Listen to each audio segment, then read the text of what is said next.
We, Sohnia and Jaanuni, are a couple of pals studying science in undergrad. We are not professionals. Though every episode is meticulously researched, mistakes do happen. If you notice that anything, And we mean anything, we state is inaccurate, please let us know.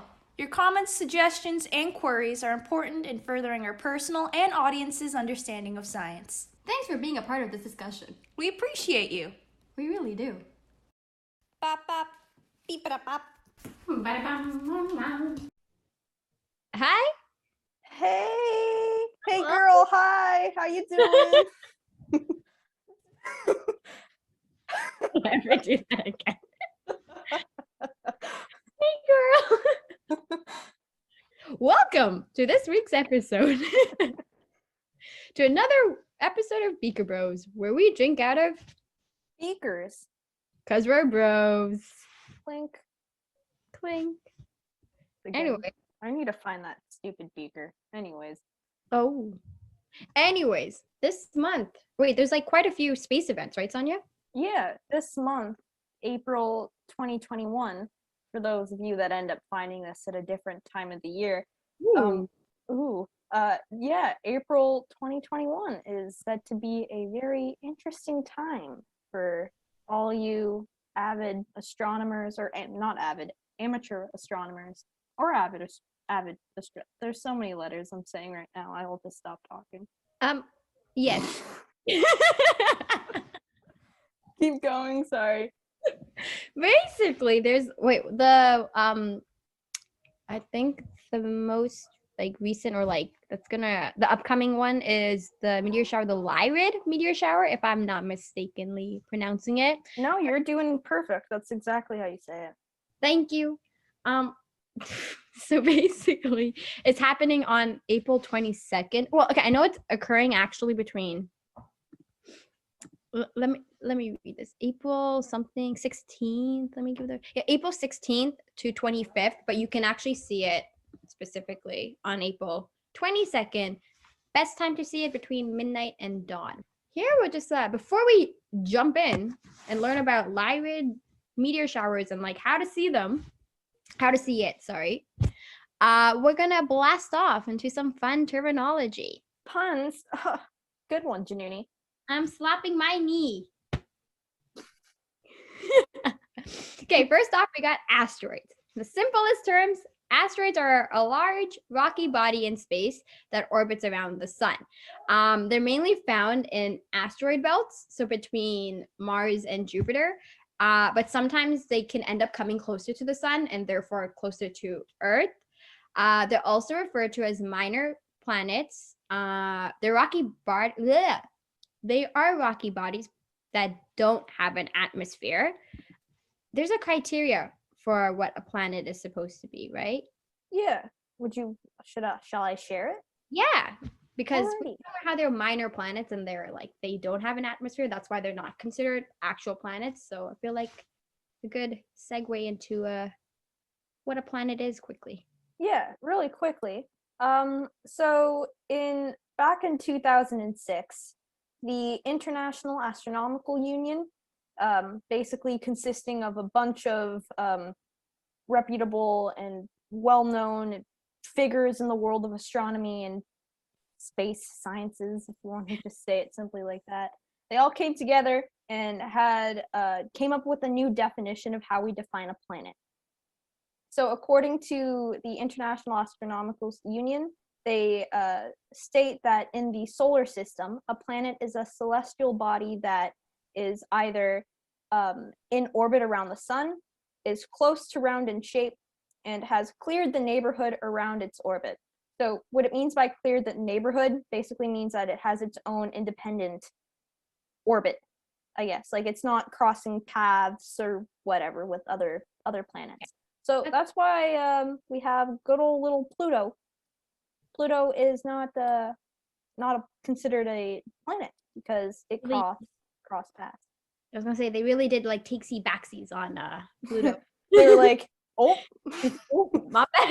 not bad. Not for you. But yeah, that's just in case you guys were wondering what a planet is and why asteroids are not considered a planet. They're considered minor planets. Yeah. Do you have anything else to add to what an asteroid is? In regards to what an asteroid is, no, you already said the main part, which is it lives, I guess, in the asteroid belt, which is between Mars and Jupiter, which is the main point there. Yep. Yes. Meteoroids, they are much smaller rocks or particles in orbit around the sun. But for meteors, so like that's like a big difference. People are like, what's the difference? By people, I mean Jaanuni. If a meteoroid enters the Earth's atmosphere and vaporizes, it becomes a meteor, which is often called a shooting star. Mm-hmm. But Sonia, what's a meteorite? Oh, great question, Jaanuni.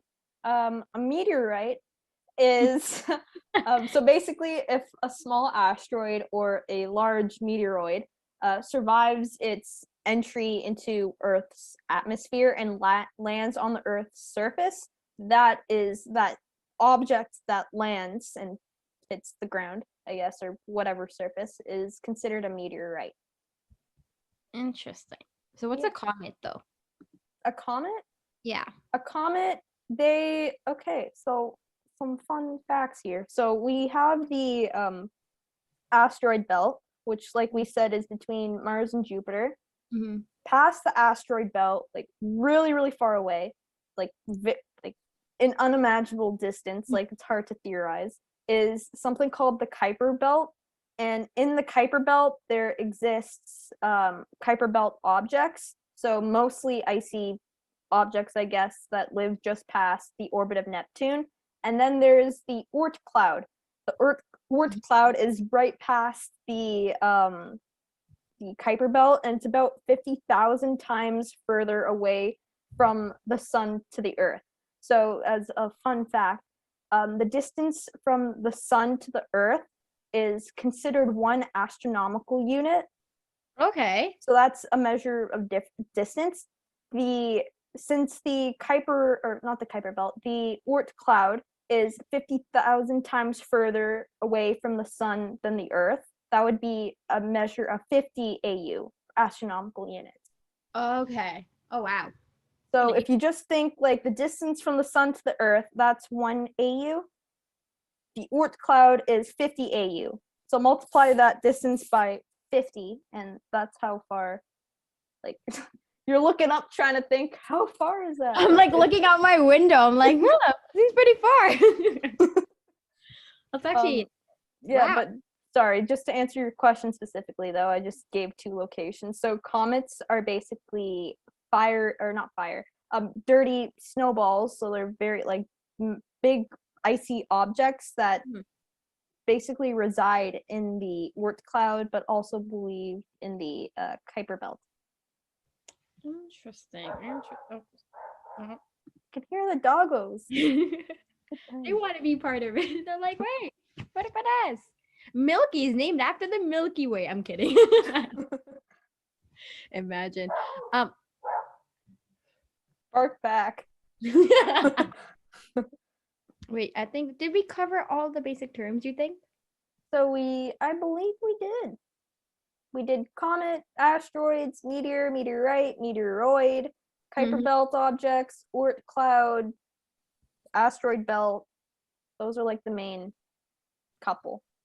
Okay, anyways, back to our episode. Okay, yeah, so I guess like the whole point of us giving this terminology is about, because again, like I mentioned before, Lyrid, the meteor shower is happening on April 22nd. So go check it out. Or if not, don't. It would be kind of shitty if you didn't, because wait, sorry. Oh my goodness. Maybe you know what we should do? Oh, sorry, okay. Yeah, sorry. I was trying to get my thing open. Okay. Yeah, okay, I'm gonna crop out everything you just said there. Mm-hmm. Just because it would be too quick of an end to the podcast. Yeah. Talk about like the Lyrid comet. Or not the comet specifically, but like it's not called Lyrid, but like, talk about that. Yeah. Like the Lyrid meteor shower and like its orbit and stuff, right? So like the comet. Comet. Where do I have like it? It's shed from the comet 1861 G1 Thatcher. Okay. Formulate that. Make I was that gonna, I into was gonna jump in. I was gonna be like, if you're not, you're gonna have to wait another 415 years. oh. Okay, let's do this again. Okay, back to this week's episode. As I mentioned before, we were talking about the Lyrid meteor shower, and how it's actually happening on April 22nd. So, go check it out. If not, you're gonna have to wait another 415 years if you really are that patient. Yes, Milky. If you're wondering Milky's why I not said, having it. if you're wondering why I said 415 years, it's because the Lyrid meteor shower, it's actually. What's that, Milky? What'd you say about the Lyrid meteor shower? You're saying it comes from the comet 1861 G1 Thatcher? Oh my god. It last passed through the inner solar system in 1861.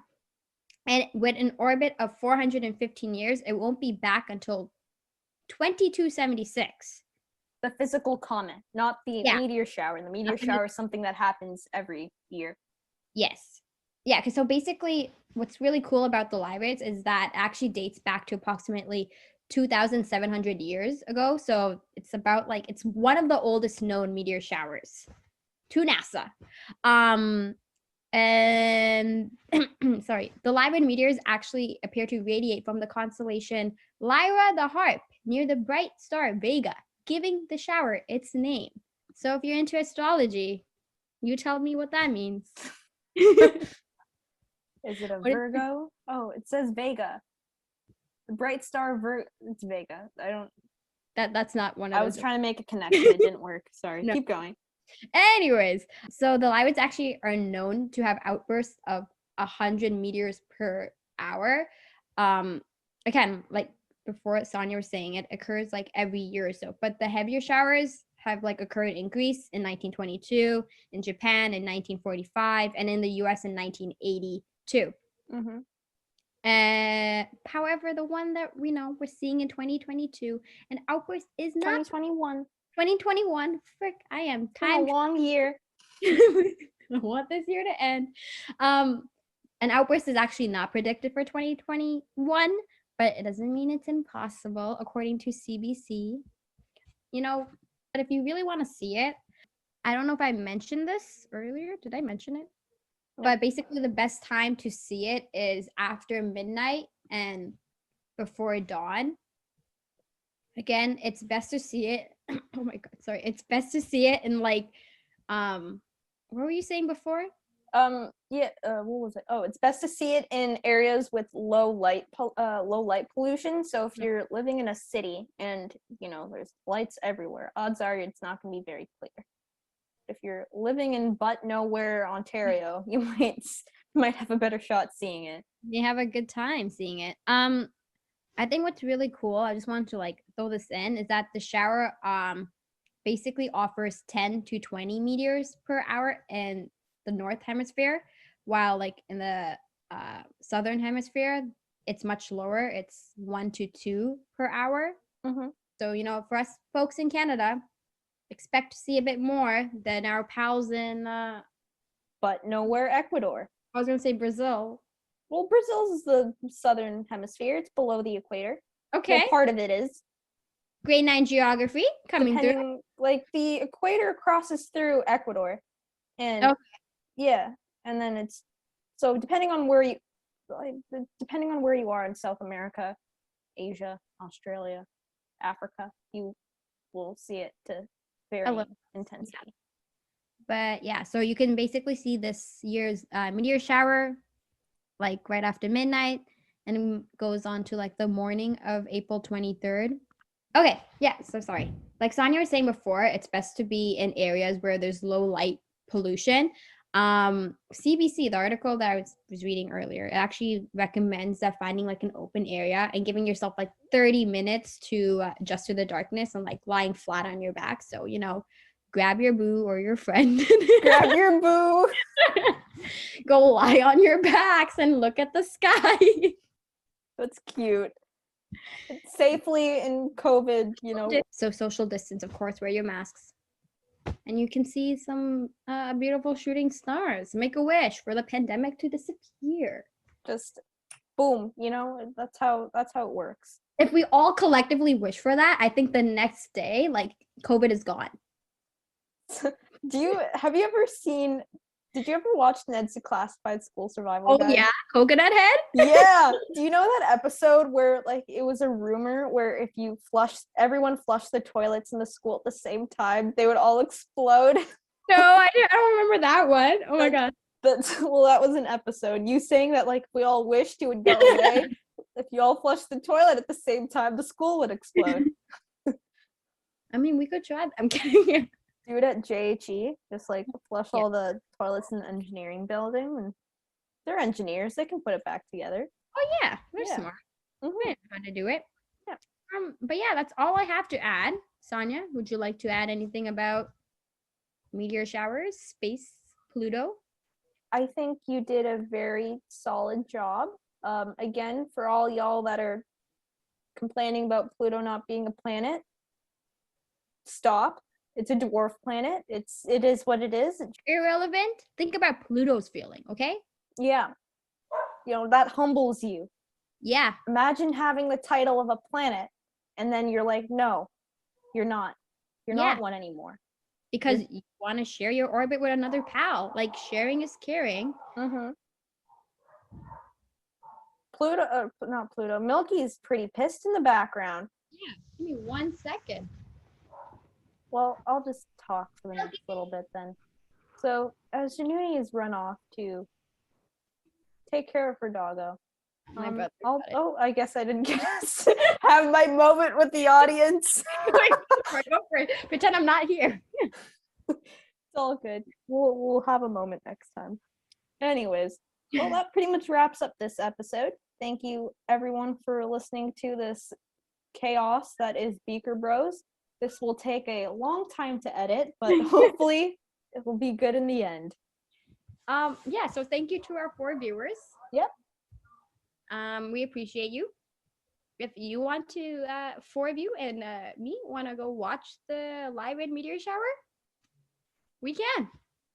Maybe not, because we don't know who those people are, and they could, safety You with could be COVID. living across in a whole nother country. Yeah, let's just Anyways, peace, love, life, happiness. pray. Okay, bye. Bye.